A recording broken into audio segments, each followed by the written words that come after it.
Thank you for watching the MAPS Global podcast, where we discuss leadership and culture within the convergence of worship, prayer, and missions in your neighborhood and in the nations.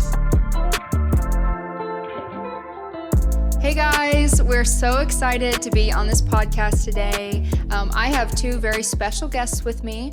I'm your host, Joels, and I have Mr. Jay and Mr. Elijah here. Hi. From the Middle East Missions Base. They are both missionaries over there, and one of them is local to the nation, and one of them is local to Ohio. Yep. Is that where you're from? Yeah. OHIO. The whole, Ohio people. You guys are crazy. A different breed. Yeah. Anyway, the reason that they're here in the room is that right now, while we're recording this, it's actually AG24, which is just a special time of having all of our missionaries come here, come to Richmond, Virginia for a weekend, and we just are sharing stories and praying together and worshiping together and just seeing the Lord move in our spiritual family.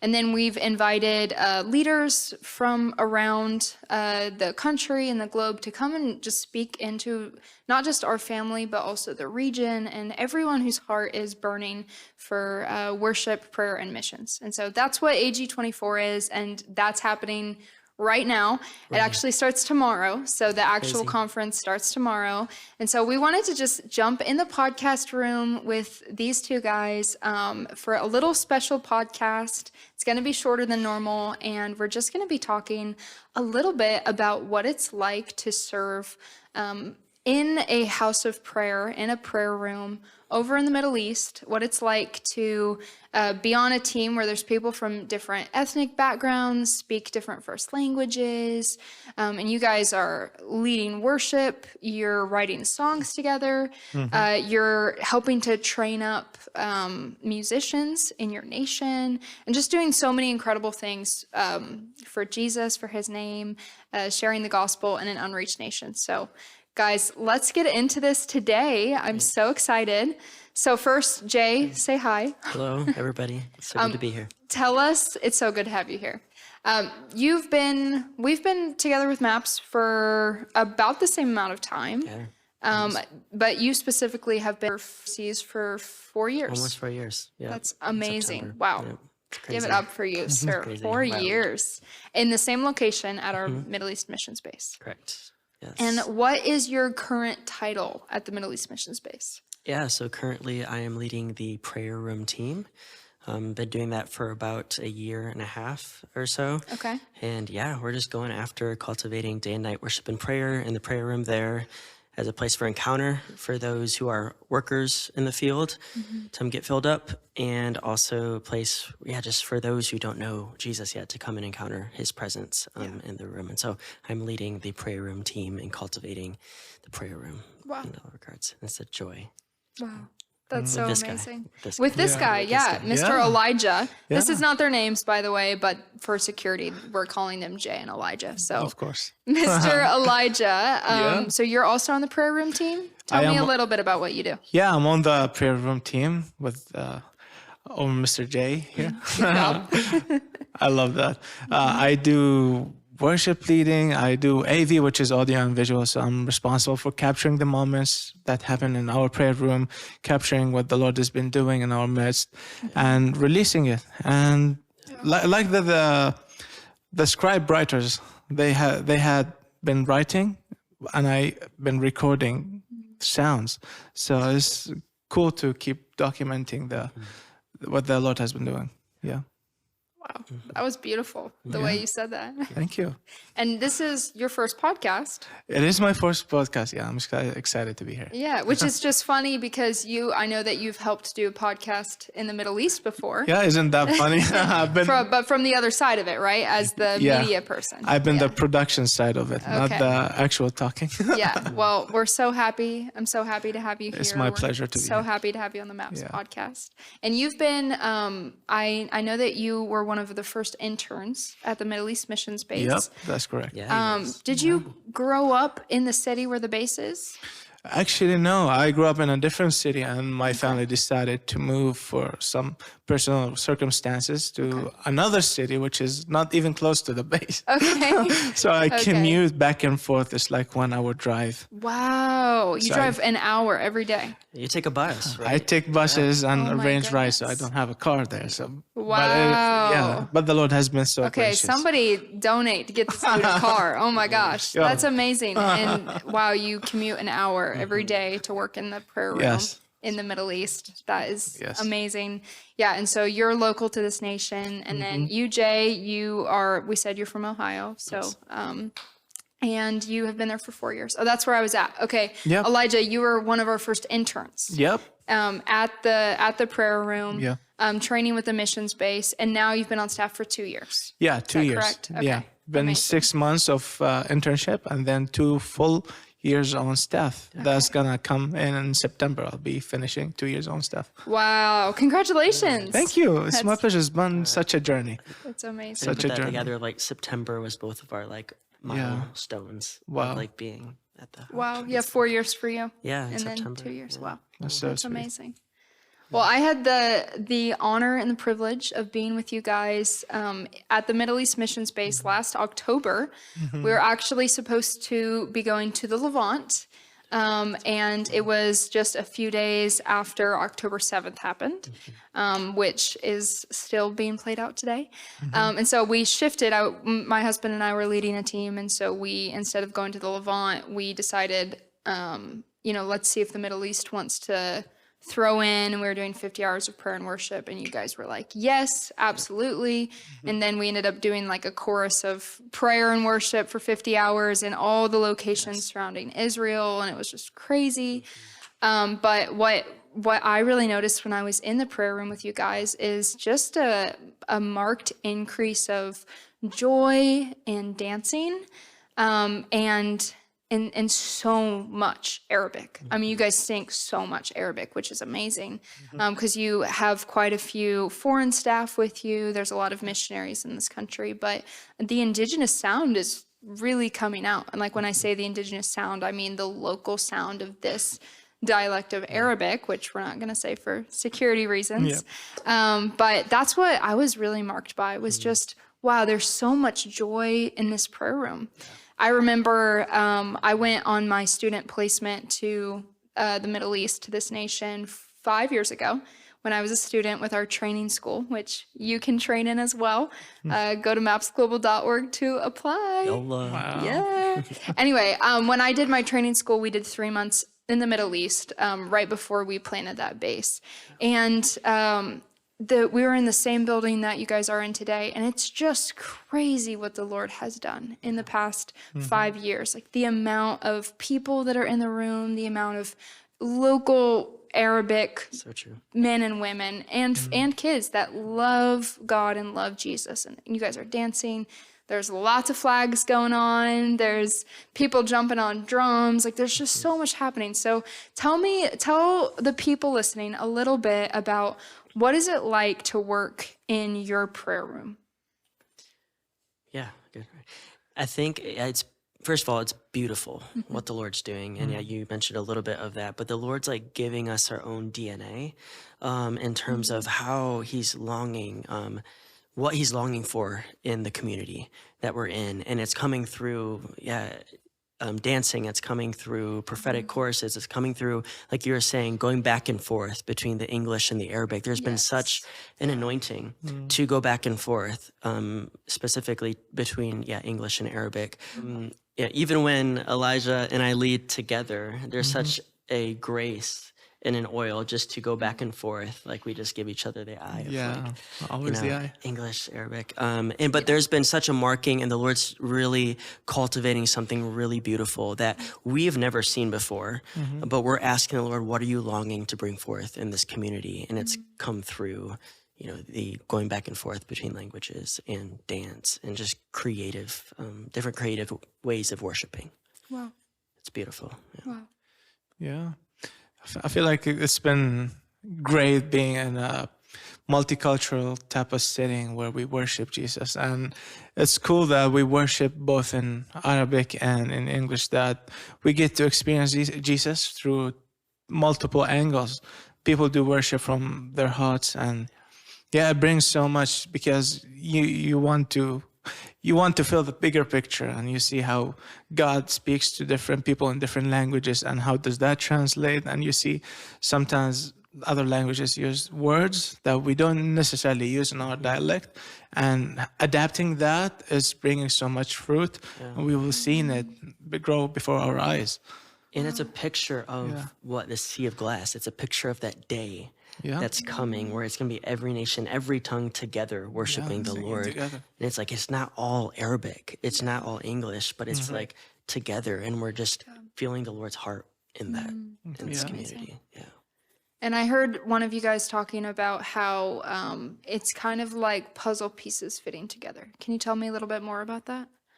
Yeah, I think just realizing that, even in the prayer room team and our just staff as a whole at this base, that the Lord has divinely picked in each and every one of us to be there from our respective nations with our respective languages, and to really just, all of us have a valued place in that, and we all have so much to bring with our stories that the Lord has formed, and each and every one of us has walked with us through, to bring in a time such as this what we have on the inside of us, what He's wanting to bring forth, our voices, our the melodies that we play, the songs that we're writing individually, but also together, and that's what we've been pursuing. And so it's like puzzle pieces together. Just as you were speaking, I got reminded of it's just the bigger picture, and how the living stones, when they lay on top on top of each other, that becomes a building. So it becomes a bigger picture. So everybody has a piece that no one has. That when we all worship in harmony, and a bigger picture happens. And like I said, it just bring multiple perspective of how we worship Jesus. Yeah, and it's amazing because God, He doesn't dwell just in buildings, right? Yeah. Like He can dwell in spaces, but He dwells in people. And We're the living stones. that's right. Yeah, built up together to be a dwelling place for God. Exactly. It's amazing. Yeah.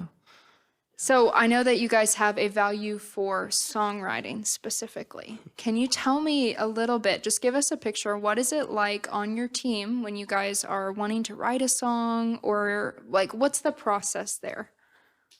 Yeah, I think we are like starting and continuing to mind this out and ask the Lord what it looks like for us as a community as well. And so we're still on the journey. So we are still on the journey of that. Yeah, take us into your process. Yeah, so one aspect of that, then I'll let you share a little bit. Yeah. One aspect of that is just seeing verbatim what the Lord is speaking to us already. Usually He's highlighting, we like to call it threads of revelation here at MAPS, I know, but it's what is the Lord generally speaking, like what things has He been highlighting to those in the spiritual family, and singing those songs and singing those things over the spiritual family. And so it's taking the threads of revelation, either passages or whatever He's highlighting, and taking those and asking the Lord and writing songs around those topics, or those characteristic trait of God or something like that. And so we are still on that journey. And one of the practical ways that we're making time for this is we have what's called creative blocks throughout the week, where we are taking just set times to fully come in to translate songs, fully come in to songwrite. Elijah can share more here after I'm done. But it's beautiful. So we're just really taking the steps, practical steps, to make room for what the Lord's really calling us to do. And we believe with all of our hearts that it is songwriting, and it is translating songs and recording and all of that. Yeah, I just want to share something on the side, that how significant is that we produce songs from that nation, that we don't have songs. Our songs are either like Egyptian and or like translated from English. to Egyptian. So it's not even in our dialect. That's our most of our songs, and that's significant. And the Lord has been taking us into a journey of discovering how even our sounds have been reaching far beyond our physical body would ever reach to. That the Lord has been revealing to us. And songwriting in itself is like, it's like learning a different language, where you adapt and you grab into one word and you stick by it, and then you add another word on it, and you grab another word on it, and you build a language. It's like you build your vocabulary from like learning that threads of revelation, and the Lord is increasing and multiplying those threads of revelation to us. And yeah, like Jay was saying, that we were doing a creative block that has been really fruitful. We're producing a lot of songs that we were working on. We're hoping to release an album even at some point. Yeah, Wow, that's exciting. yeah. It's on the works, and we're hoping to release it soon. Yeah. And yeah, that's been what the Lord has been doing It's with us. amazing. Yeah, I just want to highlight that again, what you said, just that a lot of Arabic worship music is in the Egyptian dialect, which is awesome. But there are many dialects of Arabic that actually don't have songs written in them. And to us, it may seem like, okay, how does that, if you speak English, you might not understand that concept, but it's the dialects are so they're different enough that when you're someone from your nation who's singing an Egyptian worship song, it feels close, but it doesn't feel like yours, right? Yeah. And so when you write in your own, it's like your heart is coming out in your And words. this is what we're running up against too. Like we're not running up against, but it's been challenging and beautiful. Of like on our team we have an Egyptian, and we have just different Okay, that's right. ones from different nations, and so it's like we are talking about this, and we are like coming up like, hey, I think this word would be better for that, but it's it's beautiful of like just to have that conversation and to see how the Lord speaks in the midst of that. Yeah, a lot of fun conversations about translating and choosing words specifically, which, it's always been fruitful too. So no hate or discrimination against the Egyptian dialect. Actually, not. they have Thank been you, helping Lord, us. for They've your been worship. ministering to my heart. Yeah, of course. Especially Yeah. but it's just the zeal of the Lord of my nation. I wanted to sing. Yeah. I want this nation to sing.